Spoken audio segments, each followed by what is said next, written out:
to see what the House is going to do on a continuing resolution. I think all of you know I'm not a fan of government shutdowns. I've seen a few of them over the years. They never have produced a policy change, and they've always been a loser for Republicans politically. On another issue, we're looking forward to seeing President Zelensky on Thursday. I think it's always good to remind everyone that a good portion of the money allocated to Ukraine is being spent in this country to rebuild our industrial base. It's also important to remember we've not lost a single American. And so these people in Ukraine who are fighting for their independence are taking on one of the two big adversaries we have, Russia and China. It seems to me we ought to be helping. The Biden border crisis is the worst in American history, so bad that even the mayor of New York is now saying that it would destroy New York. Evidently, New York is finding out that every state, with the policies that we have in place right now, ends up being a border state.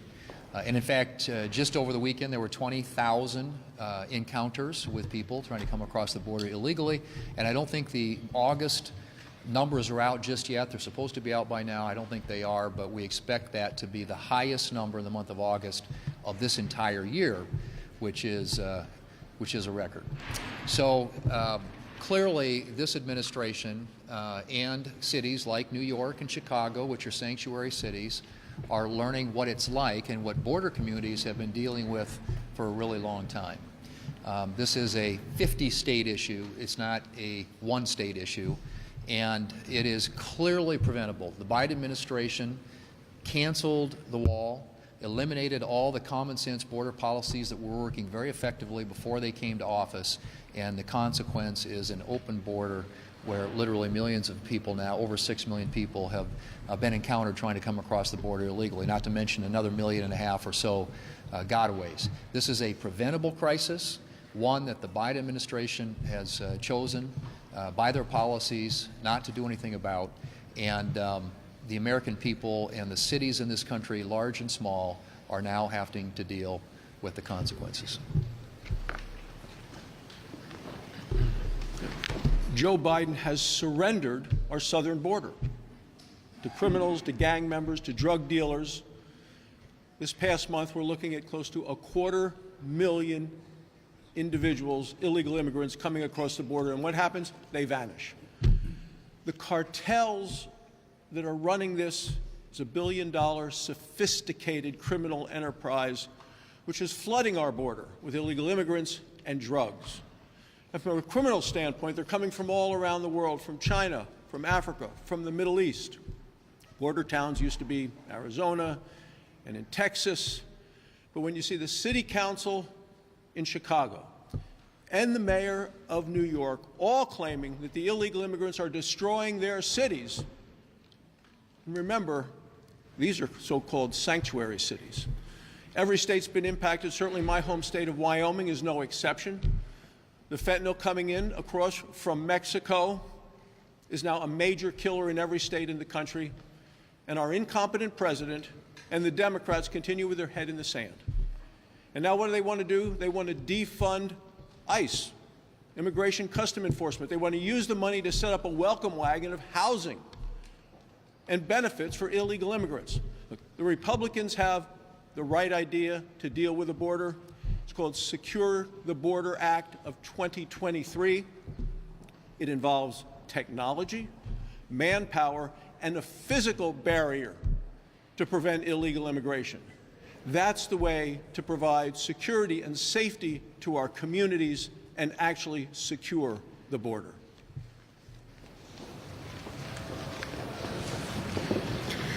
The butcher of Tehran is on U.S. soil right now. Despite being sanctioned, Iran's president flew into New York City with a Biden-approved visa. Now he's at the UN peddling his propaganda. All of us can remember 9/11. It was the day that our nation suffered our greatest terrorist attack on our soil. And yet on this 9/11, President Biden took $6 billion, put that $6 billion into the hands of the world's #1 state sponsor of terrorism.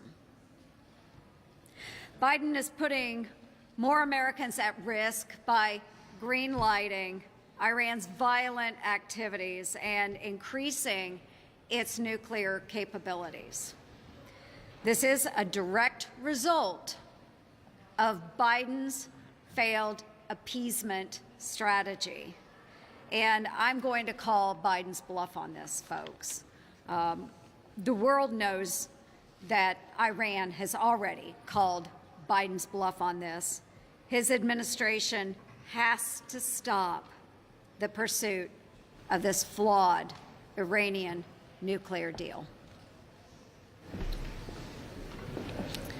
The West Virginia National Guard, at the request of the governor, joined in with the Texas National Guard at Operation Lone Star along the border along Eagle Pass.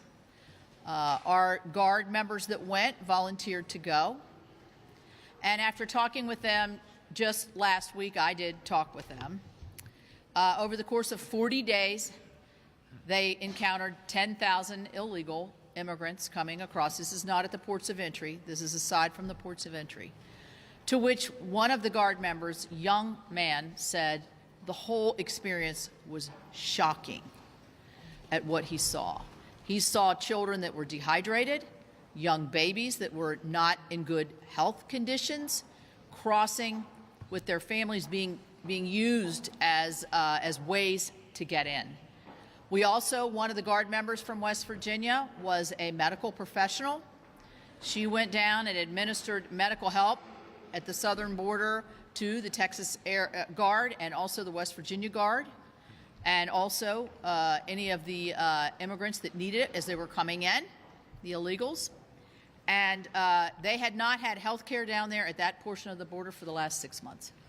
And she said she worked 24/7. And again, was shocked at what she was seeing. This is an utter failure by this administration. The interior border policy strengthening enforcement is not there. You've heard my colleagues talk about it. It is a 50-state problem. I'm proud of our state. I'm proud of our National Guard to go down and assist. But this issue, when we get these numbers from August, are going to be shocking as well, not just to our National Guard, but to the rest of the country.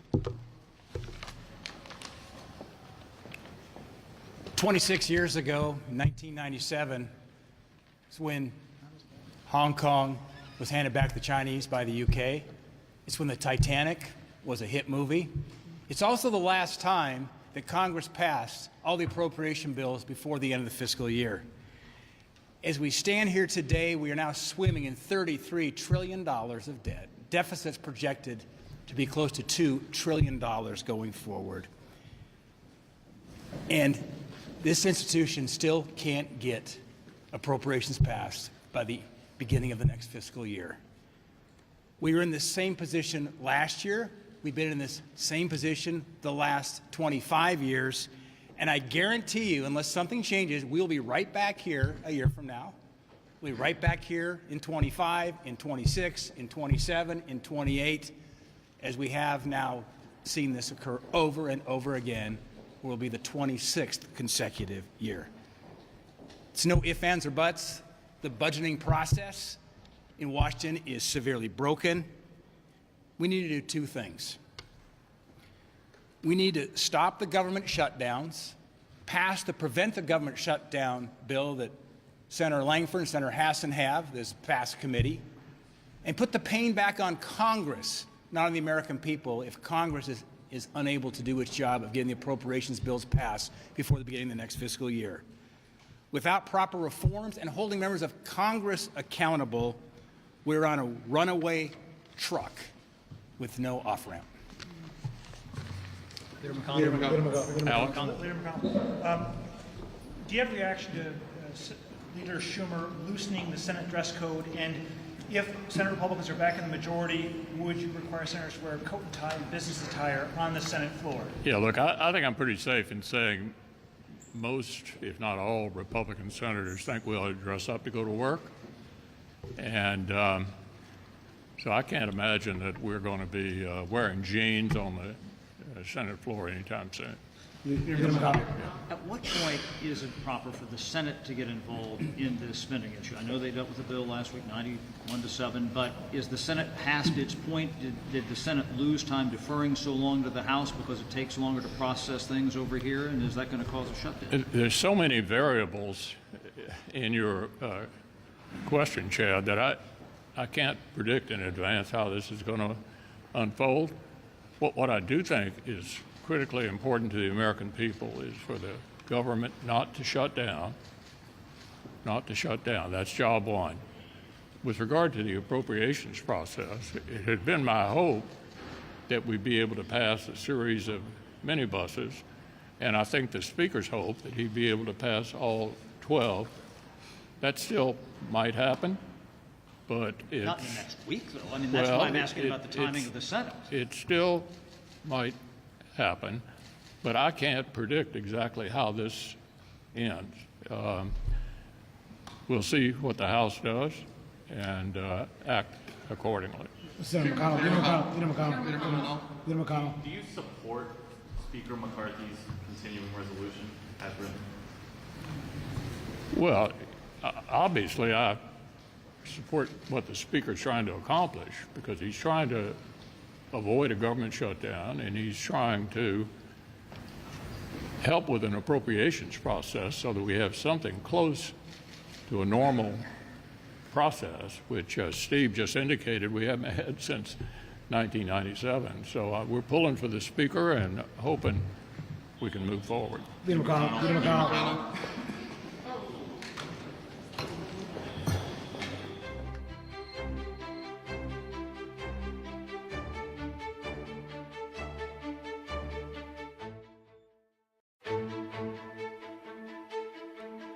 Thank you.